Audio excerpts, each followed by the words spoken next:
Hello and welcome to Scream Scene, the horror movie podcast where we watch every horror movie ever made in chronological order and then we rank them from best to worst. My name's Sarah. And I'm Ben. Thank you for joining us today for another very exciting episode. How are you doing today, Ben? I'm doing pretty good, Sarah. How about yourself? I'm cold.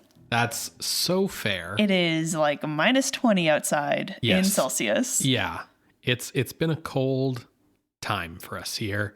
But you know what? I'm not going to complain. It warms my heart to be here with you. Oh, well, thank you. You're welcome. The reason why I'm not going to complain about the cold and the snow is because it has been unseasonably warm this entire time. And as we enter February, I want the cold for a feeling of normalcy. Because everything else feels very chaotic and not normal because it's not normal. Mm-hmm. But here at Castle Scream Scene, all of that is an aside as we offer a brief escape for an hour or however long this episode ends up being. Ben, what are we watching today? Today, Sarah, we are watching Shadow of the Cat from 1961, directed by John Gilling. Okay. No, this is the B picture to last week's Curse of the Werewolf. That's right. Dog, now cat. Yeah, you'd think that this might be like some kind of cat people-esque werecat movie situation like the film Catgirl from a few years ago. It is not. It is instead a story starring a cat. Amazing. Now, of course... Does he have a name? Yes. The cat's name is Tabitha. Oh. And Tabitha is played by a cat named Berkey. Berkey? Who was trained by animal trainer John Holmes. Thank you, John Holmes, for allowing us to enjoy Berkey. I'm so excited. Okay, go ahead. Long-time listeners of Scream Scene will know that Sarah loves cats. We are, of course, cat people. We have our co-host Paradox here with us most of the time. Most of the time. Sometimes you hear her meows make it into the edit. Yeah, depends on how avoidable they are. But yeah, Sarah and I love cats. So, you know, a cat movie's always a nice pick-me-up, potentially. And I have a feeling... Okay, so, like... I don't know, maybe this should wait till the second half, but I grew up like with this movie called That Darn Cat from like the 60s or whatever. Yeah, it's like a live action Disney comedy or something, right? Yes. Yeah, I've seen it with you. Yes, I made you watch it because Criterion had a slew of cat movies on a theme and they included it. And that was like the first time watching it as an adult. Otherwise, it had just been like this foggy childhood memory. Relatively holds up, you know, still has some like... It's fine. Yeah, it's fine. It's a kid's movie, 100%. Yeah, it's a kid's movie from the 60s. It's fine. But the reason I bring it up is because that darn cat stars a ginger cat who, with no like effort or intention on his own, helps... a little girl, kind of a Nancy Drew type, helps solve the case of a missing woman who has been kidnapped by these bank robbers.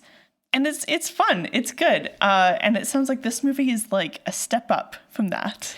We'll find out, I suppose. I think That Darn Cat's from like, what, 1963 or something like that? Listen, all I know is that it's a ginger cat. He goes by DC for Darn Cat. So it's 1965.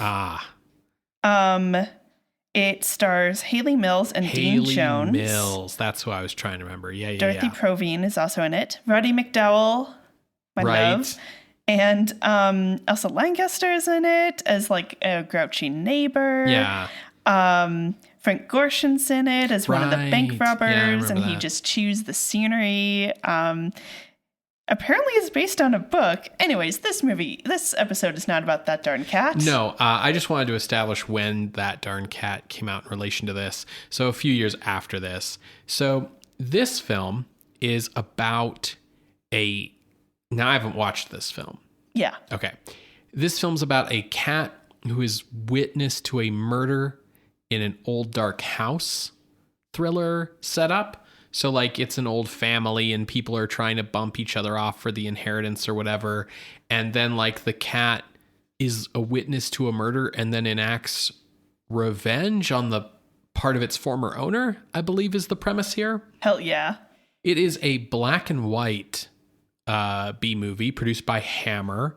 That is what we already mentioned was released as the backup feature to Curse of the Werewolf. And like by this point, honestly, Hammer doing something in black and white is actually very unusual. Yeah. Like they've really committed to color.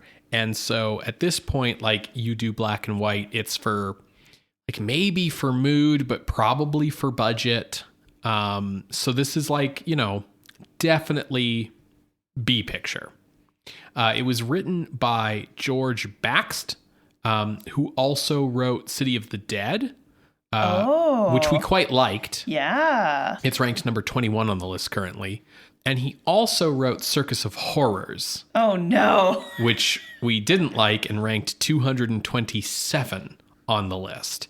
And as we talked about in those earlier episodes, he would go on to write the novel A Queer Kind of Death in 1966, starring the black gay detective Pharaoh Love. So, very unique kind of guy, this George Baxt. The director, as I mentioned, is John Gilling, who directed Bela Lugosi in the pretty dire horror comedy Mother Riley Meets the Vampire back in 1952. Did we watch? I know we didn't watch it for the podcast, but did we watch it at all? Okay. No, it's no good. Yeah, I mean, it doesn't sound good. But he also helmed The Flesh and the Fiends in 1960, which we ranked at number 66. So yeah, that movie's crazy. Yeah. Music here is by the Greek composer Mikis Theodorakis. And the top billed actor, who is also the villain of the picture, is played by Andre Morell, a British actor who had played O'Brien in Nigel Neal's TV adaptation of 1984.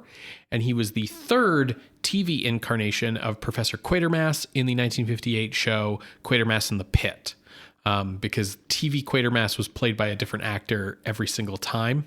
We last saw him as Dr. Watson in Hammer's adaptation of The Hound of the Baskervilles.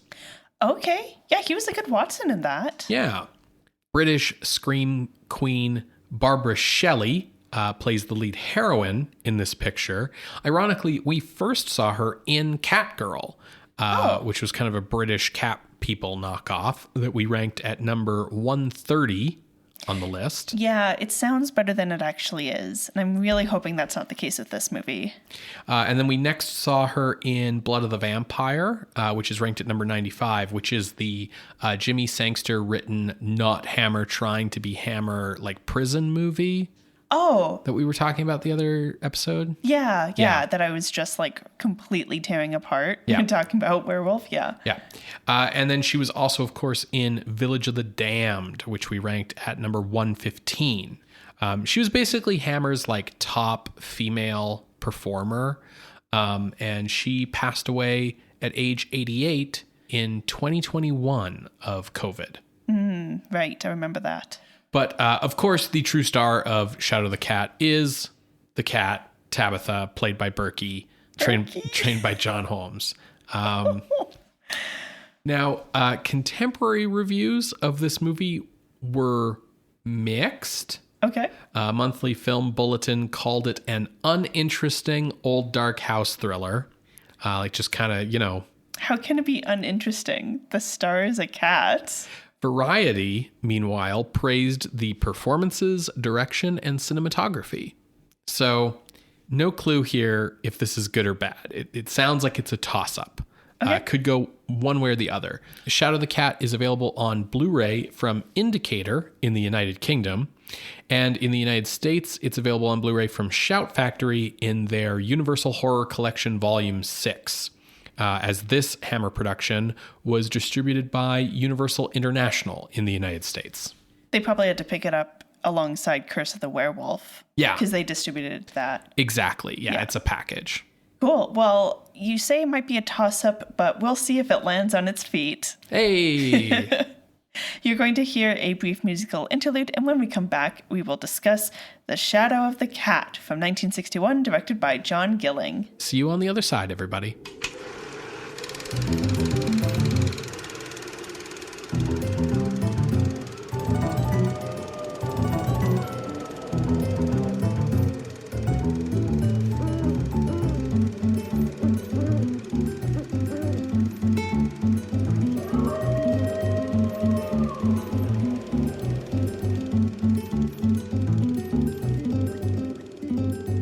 Welcome back, everybody. We just finished watching Shadow of the Cat from 1961, directed by John Gilling. Sarah, what did you think? I really enjoyed myself. This is a fun little movie, and I think if you go in wanting just like some good, like moody, atmospheric, almost like Gothic cinematography kind of vibes, like this is the movie for you. I think it works really well for you because it hits Gothic and it hits cat. It does hit cat, that is for sure. And, you know, what more could you want? Yeah, I really enjoyed this movie. What did you think? I don't know. Oh no. Okay. Well, why don't I tell our listeners what it's about? For sure. Like a lot of old Dark House movies, it is a little rambly. So the synopsis will sound long, but it doesn't equal out to a long run time. Like this is a 90-minute, maybe like just 80 minutes. Like it's short, but this will sound long. So we are set in 1904, England. And we see that an elderly, wealthy woman named Ella is murdered. We see that it's done by the butler, Andrew, but that her housemaid, Clara, and her husband, Walter, all collaborated. It seems to be orchestrated by her husband, though, because we later learn Walter had recently forced Ella to sign a new will, leaving everything in the estate to him. Now, Ella's dear cat, Tabitha, also called Tabby, witnesses the murder and runs off. Now, while our three evildoers try to find Ella's original will, they bury Ella's body and report her missing. Worried that Ella's favorite niece, Beth, will question the will, Walter invites her to the house, basically to kind of like convince her that like everything's above board, and if she doesn't buy it, they'll deal with her. Now, throwing a wrench into all of these plans is the fact that Tabby, is kind of terrorizing our evildoers here. She scratches up Andrew's face. She stares menacingly and accusingly at Clara, and Walter is kind of just like lost it with this cat. He's never really liked it. And in one instance, he is trying to find the cat in the basement to like kill it with a poker by like hitting it. And ultimately he kind of gets spooked and scared by himself, and he ends up having a heart attack. With Beth arriving, she's going to be helping to take care of Walter during his recovery because he's now bedridden. The police are here to investigate Ella's disappearance. We meet Inspector Rowles, you know, English names, and Michael, whose last name isn't important. Latimer. He is a newspaper journalist. Now, he's here because he's kind of a friend of the family, rather than just being out for a story. And he and Beth actually rekindle an old relationship. Now, because Walter is bedridden and unable to search for the will, he invites his brother Edgar, Edgar's son Jacob, and Jacob's wife Louise to come to the house and help search for the will, as well as to kill this goddamn cat. They do successfully manage to trap Tabby, and Andrew takes her in a bag to a nearby swamp to drown her. But Tabby escapes and ultimately leads Andrew to his death by quicksand. Edgar, Jacob, and Louise are getting a bit more unsettled about the idea that this cat seems to have something against the family and seems to be causing harm.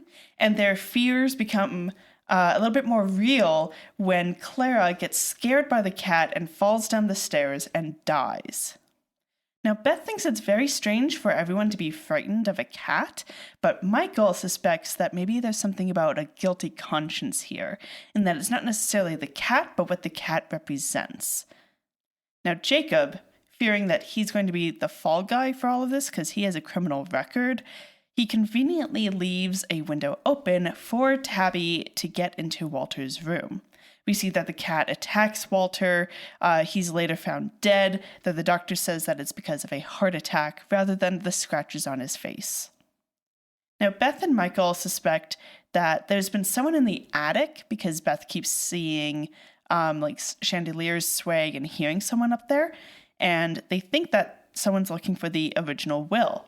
They bring the inspector in on the theory, and when they confront Edgar, Jacob, and Louise about this, Edgar throws them out of the house, is completely offended, and while everyone is out in the front yard, basically, Jacob finds the cat, chases the cat onto the roof, and everyone gets to witness Jacob's fall from the roof. Because it was the cat that pushed him, right? Because everyone is outside distracted, Edgar heads up to the attic to try one last chance to find this will before the police return with a warrant. Michael and Beth see that someone's up in the attic. They try to get to him, but by the time they get up there, we see that basically Tabby also made it to the attic. Edgar found the will and then tried to chase the cat, and in causing a ruckus in the very old room with a rotten floor, he ends up kind of falling through the floor as well as having the ceiling collapse on him, and he's found dead. The inspector reads the will. It confirms that Beth gets everything, but she doesn't want anything to do with this house anymore because so many people have died here, especially in the last 24 hours. So she's like, no, Michael, take me away from here. So as they leave, we cut to the fact that the house is sold to a new family. They're moving in. We see that there are a couple of kids. They adore Tabby. They're trying to play with her. And we overhear talk from the parents about trying to get Grandpa to change his will. Oh, funny. And that's the end. Ben, is there anything that you'd like to highlight that I might have glossed over or anything like that? No, I don't think so. Okay.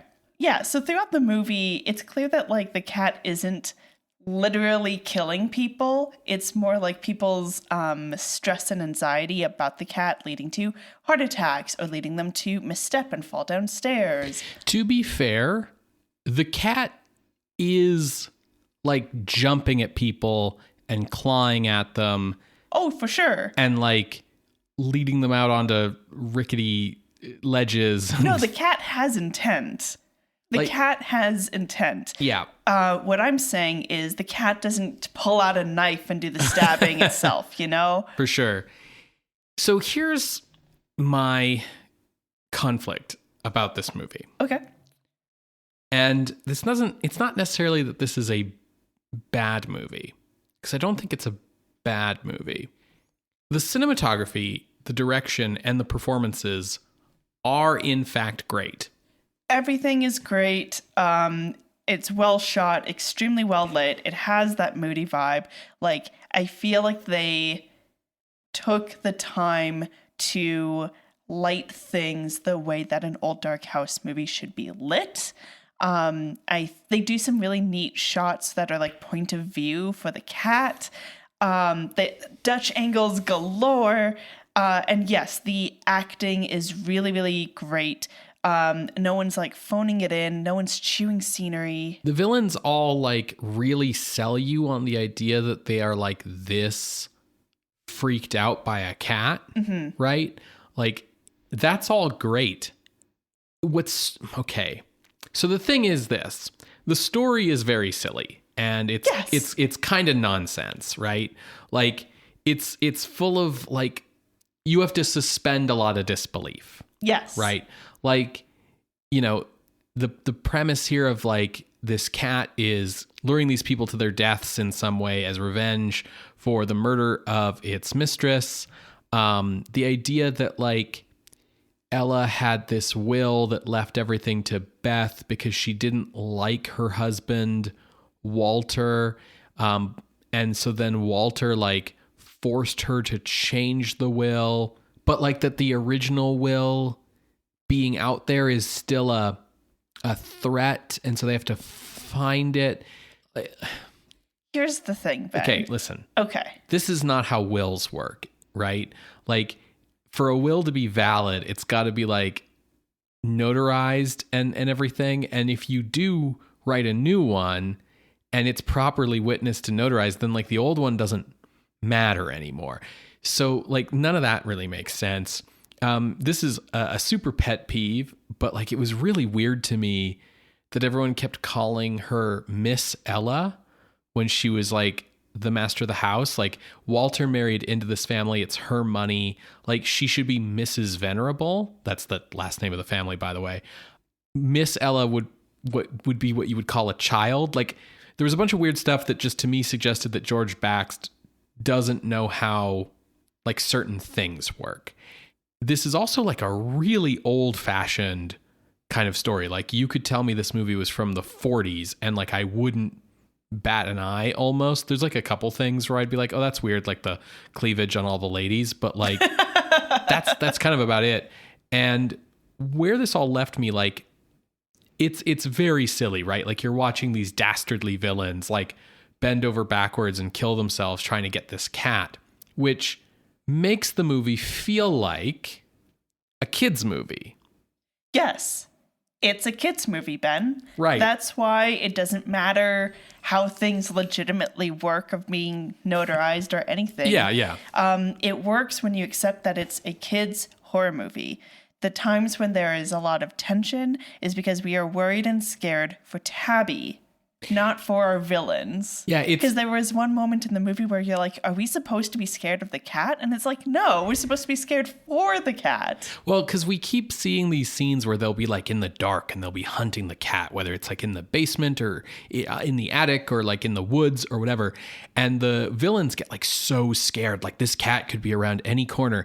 And it's like the movie is shot as if the cat is the monster, right? Yes. Like this movie has jump scares for the cat jumping out at people. People get like super freaked out, and then the movie will like whip pan to show like the cat with its eyes glowing like on a ledge, and the music will go da-na as like you see the cat, and like the lightning will, you know, right? Yeah, I spent like a little bit of the movie being like, wait, is this a movie for people who are cat phobes? Like, is the cat supposed to be scary? Because that's like a really, like, I understand that there are people like that who are afraid of cats, right? And this is why like black cats, ooh. Whereas like, I find that I'm allergic to cats and I've gotten over it because of Paradox, apparently. But like, I've never been afraid of cats. Like they're cats, they're cute, they're cuddly, whatever. So I was like really having a hard time because if this was a movie where we were supposed to be afraid of the cat, I would still like be having a difficulty with like, wait, are we supposed to be afraid of the cat? Like you know, and then but the thing that made that difficult was like, these are the bad guys, right? So like clearly we should be sympathizing with the cat. We're on the cat's side. So that means that we're in kind of like, you know, we've talked about this before on the show that there's like two types of horror, right? Where the victim is innocent and we're afraid for them, and one where the victim is guilty and we're like cheering for them to get their just desserts, right? And this is the victim is guilty style. But the movie plays all of these like, oh no, the cat's gonna get them scenes like so deadpan serious that I was like, what is going on?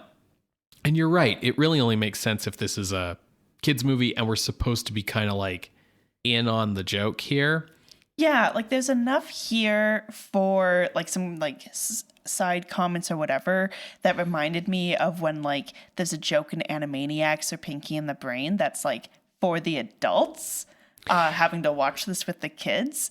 And like so much of this movie just seemed to really hit for it being horror for kids. I do want to make a point to say that the cat, Tabitha, is not a black cat. Right. She actually is a tabby. So I find it very interesting that they call her Tabby, short for Tabitha. But yeah, it's not a comedy, right? No, I think like you could throw this on at like a party with friends and you would have fun laughing at it, but it's genuine. Yeah, like the movie's not designed to have laughs and goofs.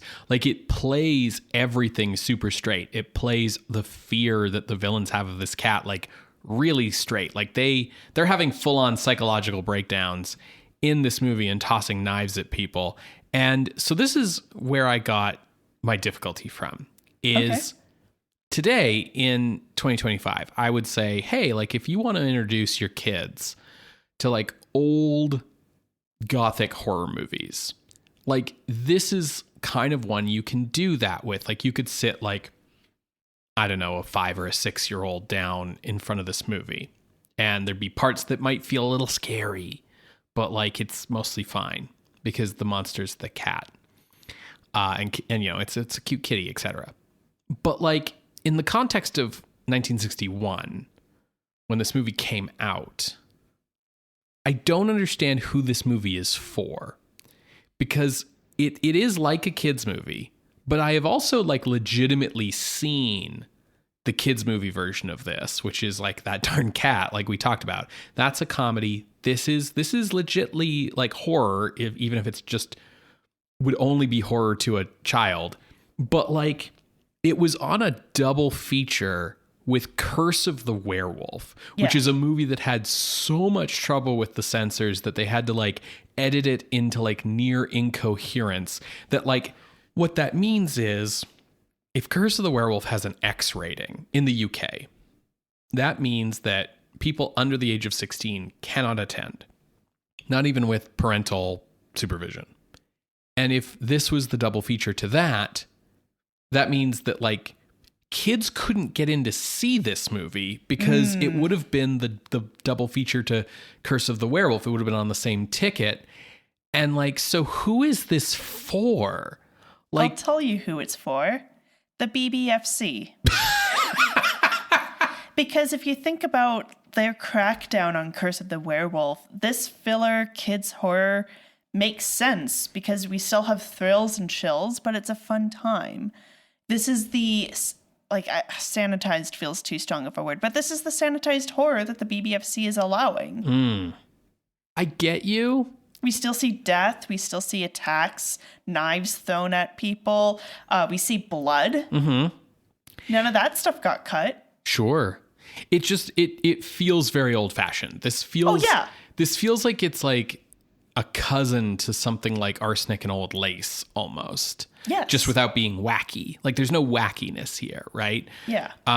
So like all in all, this is like a fun little Gothic diversion. It's good for like an evening's entertainment. Everybody in it is good, but like I don't know how good of a horror movie it is because I don't know who it's for. I don't like if it's meant to be for kids. I think it's a good horror movie for kids.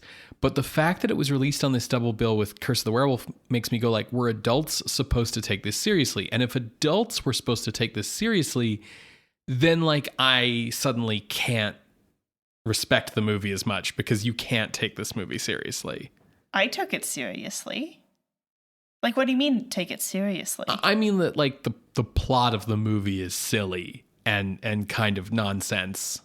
Yeah, but it makes more sense than some of the other old dark house shit we've seen.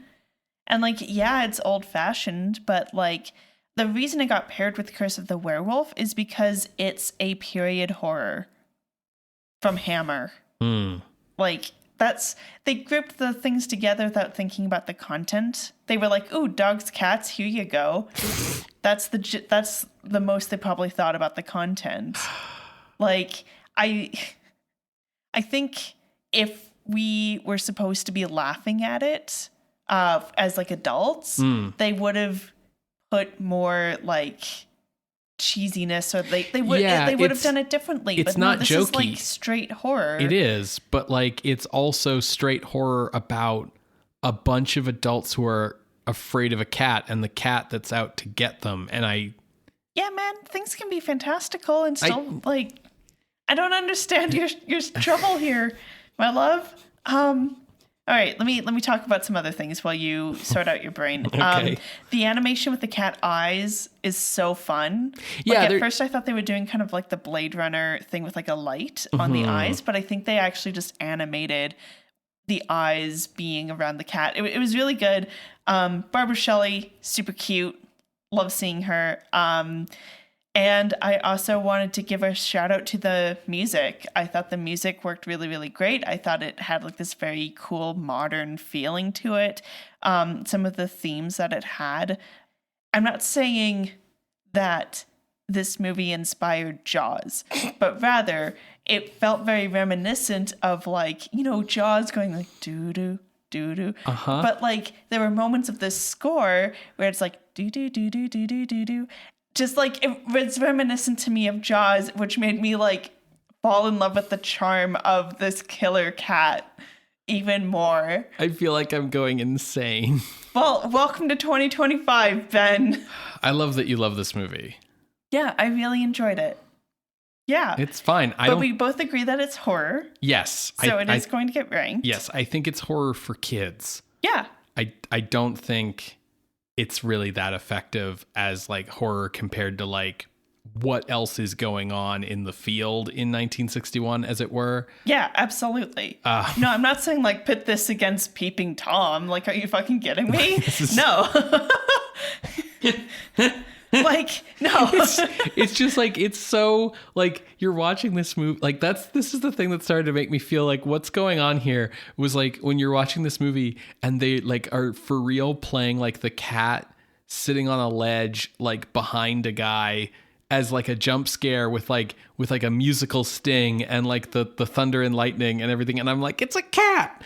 Yeah, the cat is Michael Myers. Yes, it's in amazing. this movie. Yes. Please watch this movie. It's very fun, and it's only like 80 minutes. Let's move on to ranking. For sure. So we've called out this is horror for kids. Right. So for a waypoint for us, I wanted to call out the other movie on the list that is horror for kids, and that's Curse of the Cat People from 1944. We covered that in episode 115, and it is currently ranked at number 188. Another waypoint I wanted to use here is The Black Cat from 1941. So there's The Black Cat, that's Bela Lugosi and Boris Karloff facing off. That's in like the top 30 somewhere. Yeah, like, the 1941 Black Cat is the like old dark house semi-comedy one. Yes. And it's a comedy until that lady gets burned up in her dress at the end of the movie. Yeah, it's wild. So we covered that in episode 86, and it's currently ranked at number 246. Okay. And in my opinion, when you hear a movie title like The Black Cat or The Shadow of the Cat, you want to see a cat murdering people. And so I used The Black Cat as a waypoint for this is definitely going above that because this is what you want with a title like that. Mm-hmm. I agree.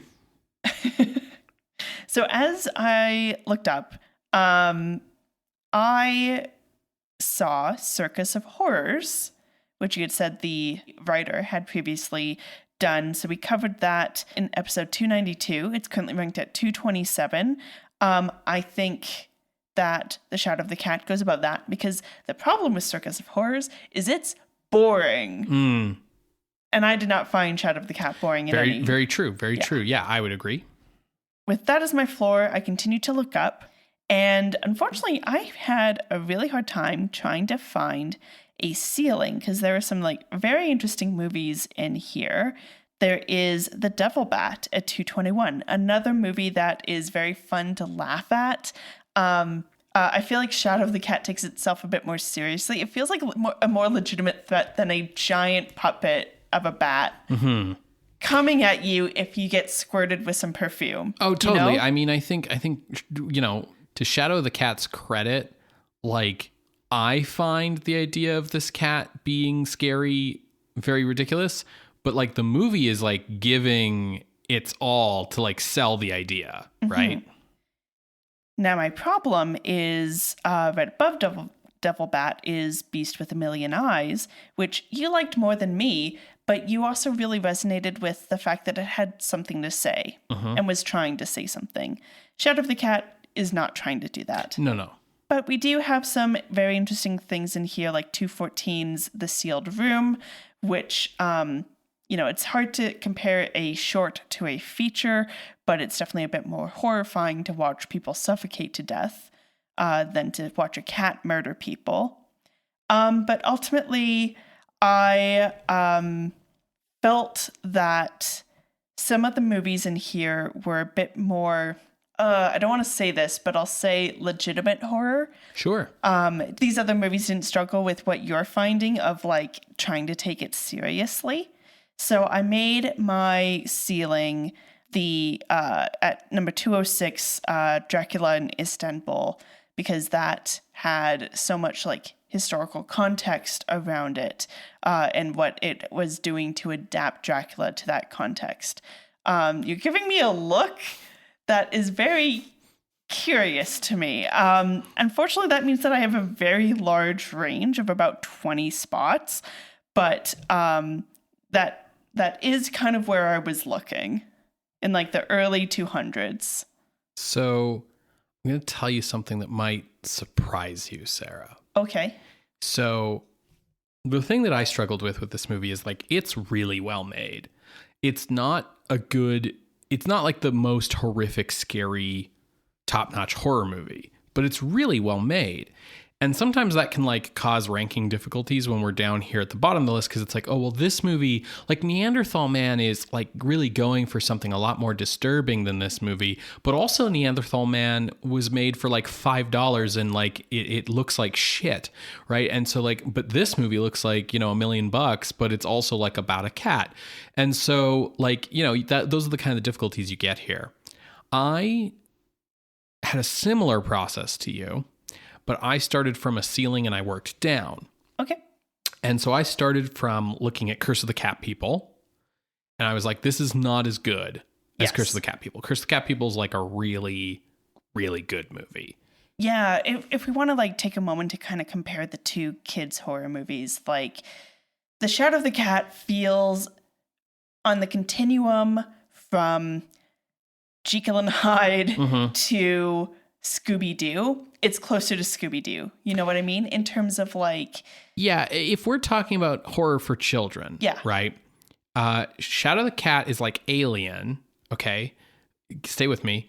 And Curse of the Cat People's like Hereditary or something. Like Curse of the Cat People's like elevated horror for children. Like it's about like, it's like from A24. Yeah, like it's about like themes and shit. Like this girl and her mother or her not mother, and like, is she going mad? And she has this invisible friend who's actually like her dad's dead like girlfriend who could turn into a cat, and then she goes missing, and there's this scary house, and it's all these things that you have anxiety about as a kid. I think like unless you have a phobia, you don't have anxiety as a kid that like a cat's gonna kill you. The fun of this movie is watching all the villains get got, right? If you're a kid, right? And so like that's kind of what I'm thinking. So I don't think this is as good as Curse of the Cat People, which has like themes and shit. So I started working down from there, and my floor was 206, Dracula in Istanbul. Interesting. Yeah. Which is why I started giving you like a really weird look when you started talking about like your ceiling was Dracula in Istanbul. Because it's like, well, let me tell you. So why was that your floor? Well, because I was like, like, again, like this movie's really well made, but like, Genuine is kind of doing something more interesting and the bat's more historically important. Dracula in Istanbul's just another Dracula movie. And like, it has this interesting historical significance of like the Turks kind of telling a story about Dracula and like importing the real historical context into that in a way that's really interesting. But it's also like, it's kind of cheap and it doesn't like look great and it's just another Dracula movie. And so I was like, I think this is better than Dracula in Istanbul. And you were thinking Dracula in Istanbul is definitely better than it. Ultimately, because like our overlap is this like slim margin, I think it's going either above or below and we have to like decide. Yeah. Like that's fair. Like it's just another Dracula movie. But the thing about Dracula movies is you always see it about the East coming to the West.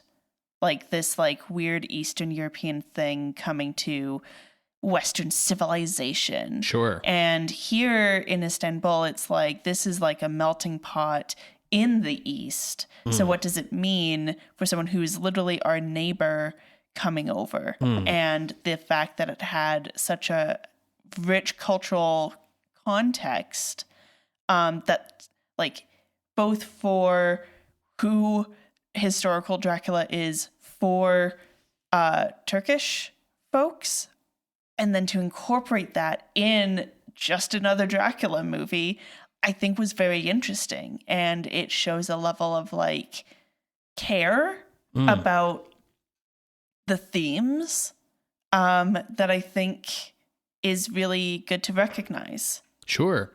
I also think it's just interesting that like I ended up with a higher range than you on this one. It was also a range of like 20 movies, but like it was very interesting because like our discussion was me being like, I don't know about this movie, and you being like, it's great. No, absolutely. Go watch terrible movies and recognize that like, yeah, this wouldn't hold a candle to like, as you said, like Hereditary versus Alien. I feel like that's putting Alien under the bus a little bit. A little bit. And I don't really agree with comparing Shadow of the Cat to Alien. I would choose a different movie, but that doesn't matter. I'm getting off point.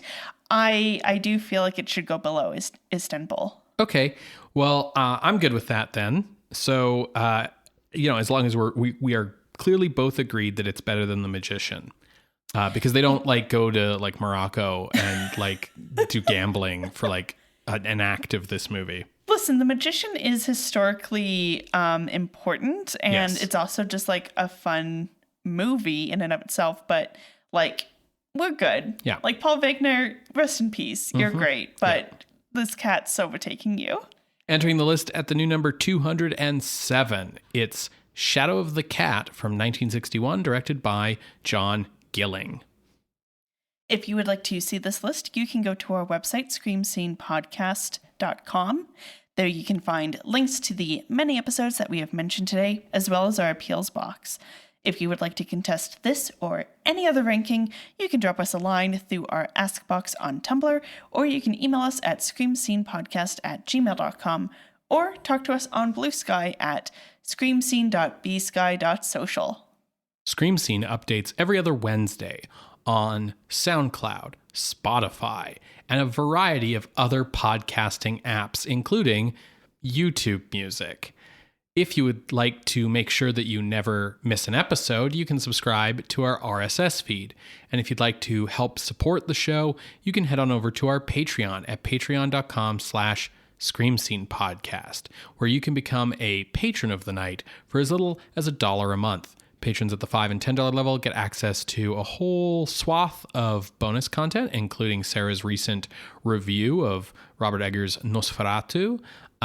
So check it out at patreon.com/Scream Scene Podcast. So Ben, what are we watching next week? Well, Sarah, next week we have a treat. I mean, this was a treat, so... So next week we are watching, I believe it'll be the final Tor Johnson movie we see. It is a film made sort of, I guess, more well known by its inclusion on Mystery Science Theater 3000. It's a movie that is one of those films that's sort of in the running for worst movie ever made. It's The Beast of Yucca Flats. That might be Yucca Flats. I don't know how to pronounce that precisely. Either way, it's a low budget indie, like sub Ed Wood kind of style of movie, well known for being terrible. Okay, we will see how it ranks with Mesa of Lost Women on here. Exactly. Well, we will see you then, creatures of the night. Bye. Bye.